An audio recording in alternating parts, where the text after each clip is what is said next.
Hello दोस्तों, आपका स्वागत है इम्बाइब इंग्लिश क्लासेस के इस वीडियो लेक्चर में। देखिए, आज के इस वीडियो लेक्चर में मैं आपको बताने वाला हूँ हैज़ टू और हैव टू के बारे में कि हैज़ टू और हैव टू का यूज हम किस तरह के सेंटेंस को बनाने के लिए करते हैं और हैज़ हैव गॉट टू का यूज कैसे किया जाता है, किस तरह के सेंटेंस को बनाने के लिए हैज़ हैव गॉट टू का यूज किया जाता है।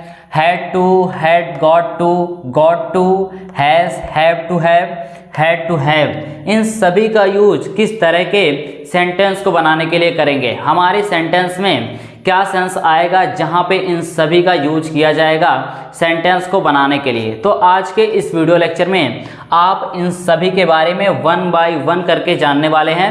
आप इस वीडियो लेक्चर को शुरू से लेके अंत तक जरूर देखिए और अगर आपने इम्बाइब इंग्लिश क्लासेस के इस यूट्यूब चैनल को सब्सक्राइब नहीं किया है तो सब्सक्राइब कर लीजिए और प्रेस कर लीजिए बेल आइकन को, ताकि जब भी कोई भी वीडियो अपलोड किया जाए इस यूट्यूब चैनल पे तो उस वीडियो का नोटिफिकेशन आपके मोबाइल पे पहले पहुंच जाए, जिससे कि आप उस वीडियो को मिस ना कर पाएँ। चलते हैं अपने टॉपिक पर और सबसे पहले मैं आपको ये बताता हूँ कि हैज़ टू और हैव टू इनका यूज हम सेंटेंस में किस सेंस के लिए करते हैं, हमारे सेंटेंस में क्या सेंस आएगा जहाँ पे हम हैज़ टू और हैव टू का यूज करेंगे सेंटेंस को बनाने के लिए। तो यहाँ पे देखिए, आपको बताया गया है कि हैज़ टू और have to, has have got to का यूज आप तब करेंगे जब आपके सेंटेंस में करना है या करना पड़ता है का सेंस आएगा। जैसे मान लीजिए, अगर आपको ये कहना हो कि मुझे मैच खेलना है, उसे स्कूल जाना है, उसे मोबाइल खरीदना है, उसे फुटबॉल खेलना है, तो यहाँ पे देखिए करना है और करना पड़ता है का सेंस आ रहा है। करना पड़ता है का सेंस हमारे सेंटेंस में किस तरह से आएगा, जैसे मान लीजिए अगर आपको ये कहना हो कि आपके दोस्त को कपड़ा धुलना पड़ता है, मेरे दोस्त को खाना बनाना पड़ता है, तो यहाँ पे देखिए करना पड़ता है का सेंस आ रहा है। ऐसे सेंटेंस को बनाने के लिए आप हैज़ टू और हैव टू का यूज करेंगे या आप हैज़ या हैव गॉट टू का यूज करेंगे सेंटेंस को बनाने के लिए। और जब आप हैज़ टू और हैव टू या हैज़ हैव गॉट टू का यूज करते हैं इस सेंस के लिए, तो आप इसके बाद हमेशा जो मेन वर्ब का यूज करेंगे वो किस फॉर्म में यूज करेंगे, बेस फॉर्म में, यानी फर्स्ट फॉर्म में मेन वर्ब का यूज किया जाएगा। जैसे अगर मान लीजिए आपको ये कहना हो कि उसे स्कूल जाना है, तो आप कैसे सेंटेंस को बनाएंगे, यहाँ पे देखिए आप यहाँ पे लिखेंगे he has to go to school. यहाँ पे देखिए उसे स्कूल जाना है। अब यहाँ पे हैज़ टू का यूज किया गया, हैव टू का यूज क्यों नहीं किया गया, तो देखिए जब भी आपके सेंटेंस में सब्जेक्ट थर्ड पर्सन का सिंगुलर सब्जेक्ट होता है तो वहाँ पे उसके साथ आप हैज़ का यूज करते हैं, और अगर थर्ड पर्सन सिंगुलर सब्जेक्ट नहीं होता है तो सभी तरह के सब्जेक्ट के साथ आप किसका यूज करते हैं, हैव टू का यूज करते हैं। जैसे मान लीजिए अगर आपको ये कहना हो कि मुझे खाना बनाना पड़ता है, तो आप यहाँ पे लिखेंगे I have to cook food. यहाँ पे देखिए मुझे खाना बनाना पड़ता है, I have to cook food. अच्छा, क्या इस सेंटेंस को हम हैज़ हैव गॉट टू का यूज करके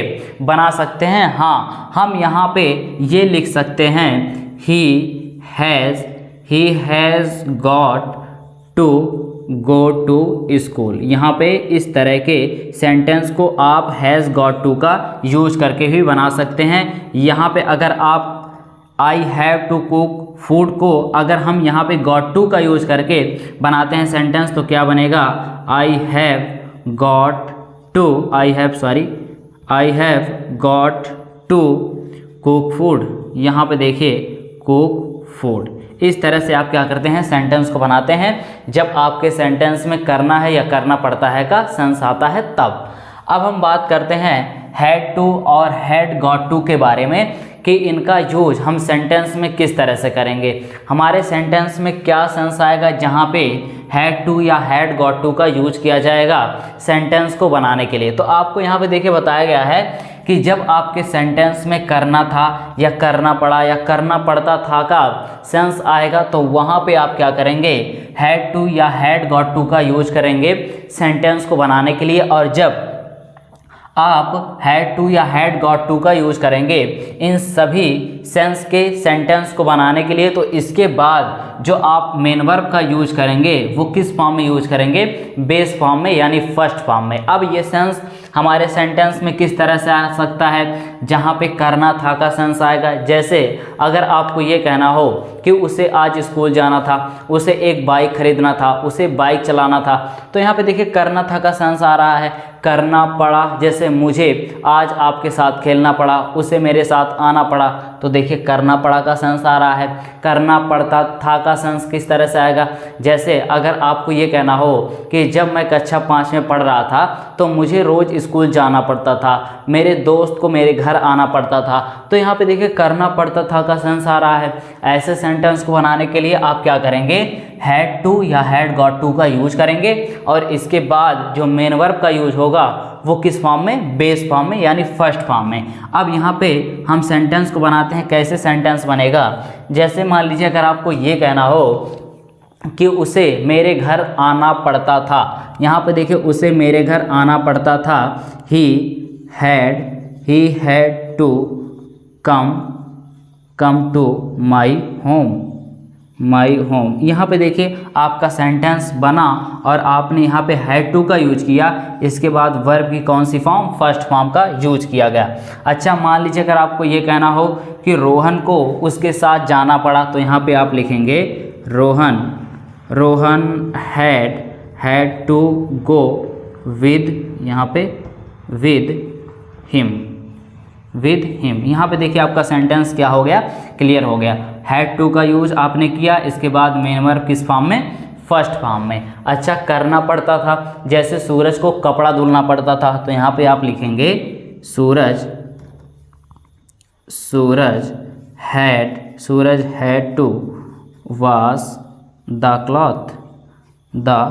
क्लॉथ। इस तरह से आप क्या करते हैं? सेंटेंस को बनाते हैं हैड टू का यूज करके।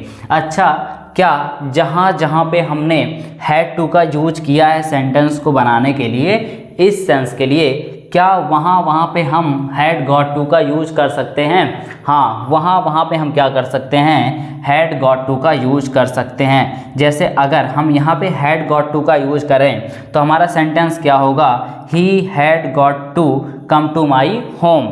Rohan had got to go with him. Suraj had got to wash the cloth. इस तरह से आप क्या करते हैं? हैड टू का और हैड गॉट टू का यूज करते हैं सेंटेंस को बनाने के लिए। अब हम बात करते हैं गॉट टू के बारे में कि गॉट टू का यूज हम कैसे करेंगे, किस तरह के सेंस को बनाने के लिए हम गॉट टू का यूज करेंगे सेंटेंस को बनाने के लिए। यहाँ पे देखिए आपको बताया गया है कि जब आपके सेंटेंस में करना है, करना पड़ता है, करना पड़ा, करना पड़ता था और करना था का सेंस आएगा, तो वहाँ पे आप क्या करेंगे? वहाँ पे आप गॉट टू का यूज करेंगे सेंटेंस को बनाने के लिए। अब यहाँ पे ज़रा आप नोट करिएगा कि हम आपको क्या बताए हैं। मैंने अभी आपको क्या बताया है? मैंने आपको बताया है हैज़ टू, हैव टू और have got to, had to और हैड गॉट टू के बारे में कि इनका यूज़ आप किस सेंस के लिए करते हैं। अगर आप नोट करें तो यहाँ पे देखिए गॉट टू के बारे में क्या बताया गया है? करना है, करना पड़ता है। जो आपको बताया गया है हैज़ टू और हैव टू और हैज़, हैव, गॉट टू के बारे में, ठीक वहाँ पे गॉट टू का यूज भी आप कर सकते हैं। तो और यहाँ पे देखिए करना पड़ा, करना पड़ता था या करना था का सेंस के लिए आप क्या करेंगे? गॉट टू का यूज करेंगे। यानी जहाँ पे आप क्या कर सकते हैं? आप has to, have to, has, have, got to, had to, had, got to का यूज जहाँ पे आप करते हैं वहाँ पे आप क्या कर सकते हैं? वहाँ पे गॉट टू का यूज कर सकते हैं। जैसे अगर हम यहाँ पे देखें तो यहाँ पे लिखा है he has to go to school. इसको अगर हम गॉट टू की सहायता से बनाएं तो ये बनेगा he got to go to school. He got to go to school. यहाँ पे देखिए he had to come to my home, he got to come to my home. तो गॉट टू का यूज़ करने से हमें ये सभी सेंस मिलता है जो मैंने अभी आपको बताया। और गॉट टू का यूज़ करने के बाद आप जो मेन वर्ब का यूज़ करते हैं वो किस फॉर्म में यूज़ करते हैं? वो बेस फॉर्म में, यानी फर्स्ट फॉर्म में यूज़ किया जाता है। अब हम बात करते हैं 6th पॉइंट के बारे में, जहाँ पे आपको बताया गया है हैज़, हैव टू, हैव के बारे में कि हैज़, हैव, टू और हैव का यूज हम कहाँ पे करेंगे, किस तरह के सेंटेंस को बनाने के लिए इसका यूज किया जाएगा। तो देखिए आपको बताया गया है कि जब आपके सेंटेंस में पास होना ही चाहिए का सेंस आएगा तो वहाँ पे आप क्या करेंगे, हैज़ या हैव टू हैव का यूज करेंगे सेंटेंस को बनाने के लिए। और जब आप इसका यूज करेंगे इस तरह के सेंटेंस को बनाने के लिए तो इसके बाद आप किसी भी तरह के मेन वर्ब का यूज नहीं करेंगे, यानी मेन वर्ब का यूज नहीं होगा, डायरेक्ट ऑब्जेक्टिव पार्ट का यूज करेंगे तो आपका सेंटेंस क्या हो जाएगा, कंप्लीट हो जाएगा। जैसे अगर हम यहाँ पे ये कहें कि आपके पास एक लैपटॉप होना ही चाहिए, यानी बहुत ज़रूरी का केस जहाँ पे आएगा वहाँ पे आप हैज़ हैव टू हैव का यूज करेंगे। जैसे मैंने अभी आपसे क्या कहा कि आपके पास एक लैपटॉप होना ही चाहिए तो आप लिखेंगे you have to have a laptop. यहाँ पे देखिए हैज़ हैव टू हैव का यूज किया गया सेंटेंस को बनाने के लिए, क्योंकि हमारे सेंटेंस में पास होना चाहिए का सेंस आ रहा था, इसके वजह से। अब मैं आपको बताता हूँ 7th पॉइंट के बारे में, जो कि लास्ट पॉइंट है। और यहाँ पे आपको बताया गया है हैड टू हैव के बारे में कि हैड टू हैव का यूज हम कैसे करेंगे, किस सेंस के लिए हम हैड टू हैव का यूज करेंगे सेंटेंस को बनाने के लिए। तो यहाँ पे देखिए आपको बताया गया है कि जब आपके सेंटेंस में पास होना ही चाहिए था का सेंस आएगा तो वहाँ पे आप क्या करेंगे, हैड टू हैव का यूज करेंगे सेंटेंस को बनाने के लिए। लेकिन जब आप हैड टू हैव का यूज करेंगे इस सेंस के लिए तो वहाँ पे हैड टू हैव के बाद आप किसी भी तरह के मेन वर्ब का यूज नहीं करेंगे, डायरेक्ट आप क्या करेंगे, इसके बाद ऑब्जेक्टिव पार्ट का यूज करेंगे। जैसे आप हैज़ हैव टू हैव के बाद आपने क्या किया है, ऑब्जेक्टिव पार्ट का यूज किया है, तो वहाँ पे आपका सेंटेंस क्या हो गया, कंप्लीट हो गया है। ठीक इसी तरह से यहाँ पे भी आप करेंगे हैड टू हैव के साथ आप डायरेक्ट इसके बाद ऑब्जेक्टिव पार्ट का यूज कर देंगे तो आपका सेंटेंस क्या हो जाएगा, कंप्लीट हो जाएगा। जैसे मान लीजिए अगर आपको ये कहना हो कि कल आपके पास लैपटॉप होना ही चाहिए था, यानी कल जो बीता हुआ कल है उसमें बहुत ज़रूरी था आपके पास एक लैपटॉप होना। तो जब आपको इस तरह का सेंटेंस कहना हो पास होना ही चाहिए था तो आप वहाँ पे हैड टू हैव का यूज़ कर सकते हैं। जैसे मैंने क्या कहा कि कल आपके पास लैपटॉप होना ही चाहिए था तो आप यहाँ पे लिखेंगे you had to have a laptop yesterday. इस तरह से आप क्या करते हैं, सेंटेंस को बनाते हैं। जब आपके सेंटेंस में पास होना ही चाहिए था का सेंस आएगा तब। आज के इस वीडियो लेक्चर में मैंने आपको बताया has to, have to, has have got to, had to, had got to, got to, has have to have, had to have का यूज हम किस तरह से करते हैं, क्या सेंस हमारे सेंटेंस में आएगा जहाँ पे हम इन सभी का यूज करेंगे सेंटेंस को बनाने के लिए। तो आज के इस वीडियो लेक्चर में बस इतना ही। फिर मिलते हैं आपसे जल्द ही एक नए वीडियो लेक्चर में नए टॉपिक के साथ। आप जुड़े रहिए इम्बाइब इंग्लिश के साथ। थैंक यू इस पूरे वीडियो लेक्चर को देखने के लिए।